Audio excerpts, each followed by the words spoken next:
Crystal, so what do we know at this point about negotiations with the UK government in turmoil?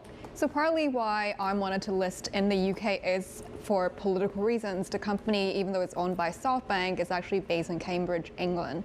As we all know, Boris is out and they're in search of a new leader, and that has in some way deterred Arm from going into a London listing when they don't know who they're negotiating with.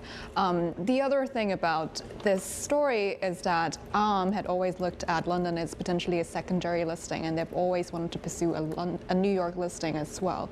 So we could see that, play out in a different way. Instead of going London first, they could probably come to New York. That said, there's not a lot of capital market activity, so market also will play a big role. How does the political backdrop kind of impact things as well?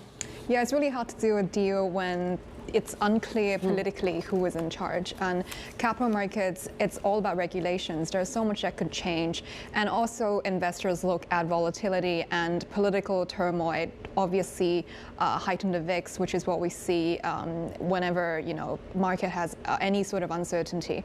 So it would make things interesting. And it doesn't really mean that they need a new prime minister for them to come back with a deal. It's just that right now, politically, it's not the most stable environment for a capital market transaction.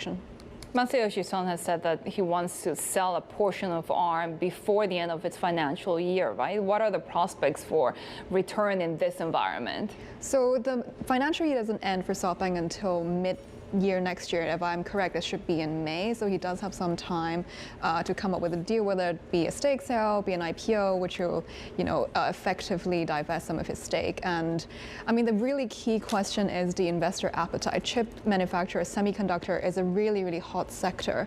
But given how difficult the financing market is, potential buyers need to come up with the money, and either in the credit market, which is extremely tough, or selling shares, which also isn't that rosy either. So either way, it would be a very difficult transaction.